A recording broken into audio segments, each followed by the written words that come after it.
The Magicians, Forever Young by Rachel Lawson. Looking forever young was the affliction of the people of Blake Alexander's race. He, like all his people, aged normally like humans till the age of 25, but they stopped aging, which caused great frustration for him. A true millennial time traveler born 60 years ago, but at age 40 he was stuck 1,000 years in the past. He died, only to come back to life, unlike his other people who live long too, but only till they die normally. Eternal youth he saw as a curse, not a blessing. He walked one day onto a crime scene as his alter ego, the magician superhero, and the local coroner, Blue Midnight, regaled in a blue magician's outfit with a mask, to be greeted. "It's the boy wonder," from an ignorant human policeman. "I am not a boy anything," moaned Blake in reply, pushing past the ignorant man. He walked up to a young-looking man in red, dressed like him, but with red hair, not black hair like Blake. "Hello, Uncle Si," Blake said to the man in red, who was the commanding officer there, Sergeant Simon Alexander Drax. "Hi, Midnight," said Simon. "Ignore him, he's just a human." Simon knew how Blake felt. Later that day, Blake, whose night job was that of a famous stage magician and illusionist, had a publicity photo shoot for the show with his partner in the act and best friend, Max Starfire, another of Blake's race. Max was enjoying the photo shoot. Blake, on the other hand, felt awkward. "Whiten up, Blake," Max said, noticing Blake wasn't happy. "They are treating us like kids and are making us look like a boy band. It is so wrong," said Blake, posing on his own for an elegant, heroic anime-style shot. "Stop talking, boy, you're ruining the shot," complained the photographer. "Boy," huffed Blake, and looking moody. "Perfect pose, hold," said the photographer, who took a photo. Blake dropped his coat, which he was holding up while posing, showing his leg and the red lining of the black long coat he wore. "How'd it look?" Blake asked. "Like Tuxedo Mask unmasked," said Max. "You sure you aren't a superhero in disguise?" Blake glared at Max, who knew Blake's secret. Max was one too.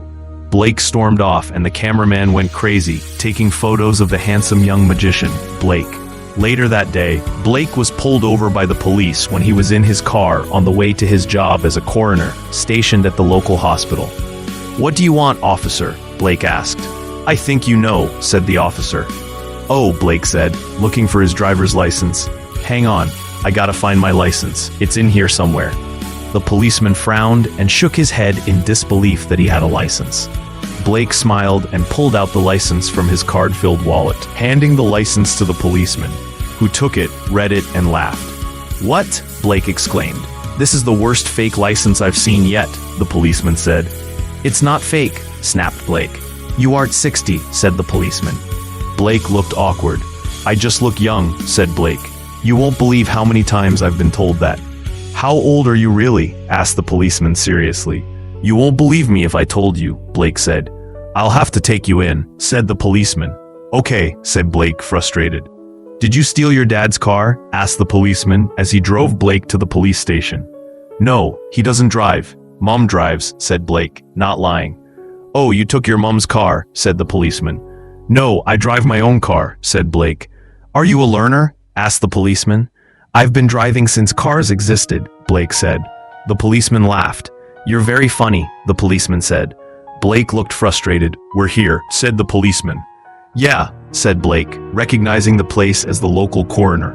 Blake walked into the police station, feeling a fool. "Come with me. Don't worry. We'll call your parents," the policeman said.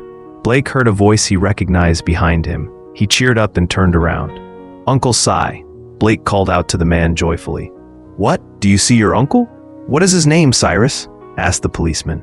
Simon walked up to them. "Hello, Blake. Why are you here?" Simon said. "Uncle Simon, I was pulled over again because I looked too young to drive," said Blake. "You know him?" the policeman asked. "Yes, he's my grandnephew, Dr. Blake Alexander, the local coroner," said Simon. "Coroner?" said the policeman nervously. Simon laughed. "He's one of your people," said the policeman nervously. "Yes," said Simon, "the oldest driver on the road. He's over 1,000. "Oh, sorry, sir. Doctor, I thought—" "Well, you look—" "I'm sorry," said the policeman. "Am I needed? I'm late for work," Blake said. "No," said Simon. "I'll deal with it, Blake. Can I have my license back?" said Blake. The policeman gave Blake back his license. ashamed, and knew he was in a lot of trouble. "Bye," Blake said, and teleported back to his car. Later at the hospital where Blake worked, Blake wandered into the entrance, and a security guard noted he was flustered, as a person late for work usually is. The guard walked up to him. "Are you all right?" the guard asked the boy. "I'm late," said Blake. "Is your granddad or grandma dying?" "Don't worry, I'll take you to them, boy," asked the guard. "No, I'm late for work, I'm the coroner," grumbled Blake. "I didn't recognize you without your glasses, Dr. Death," said the guard, who knew him as a grouch in glasses and a lab coat. Blake wasn't in either, he was in a gray tweed suit. Blake was known as Dr. Death as a coroner there. Blake left the guard and ran to the elevator to the morgue.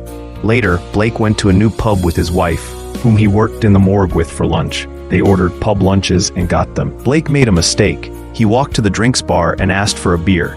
The barman looked at the license, and Blake and his wife, who was one of his race too. He kept his license and told them to go back to school and leave.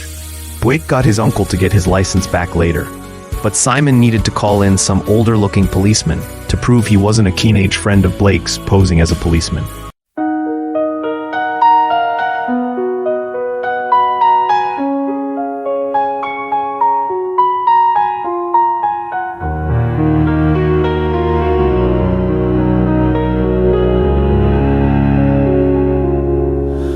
Forever young, why must I live forever young? People see me as a young man, they treat me like a child. I'm much older than them, I only look young. Forever young, why must I live forever young? I live and I die forever young. They can't seem to see me for my appearance. Oh, why must I live forever young?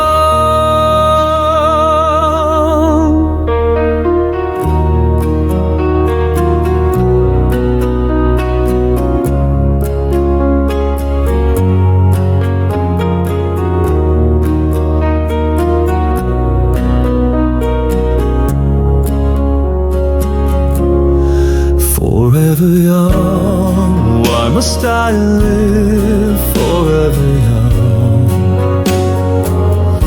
People see me as a young man, they treat me like a child. I'm much older than them, I only look young. Forever young, why must I live forever young?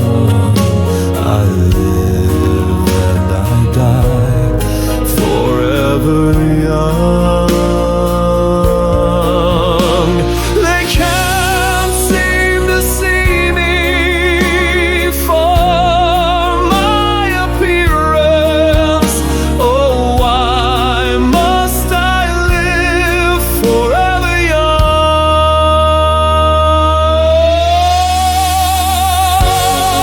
Forever young, why must I live forever young?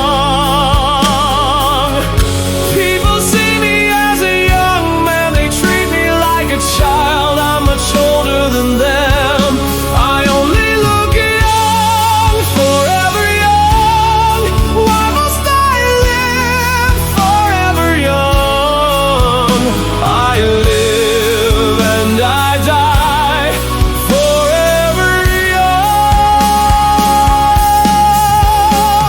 They can't seem to see me from my appearance.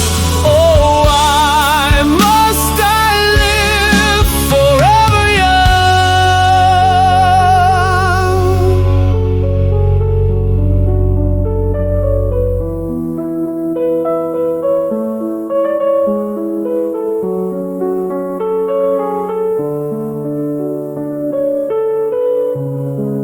Why must I look forever young?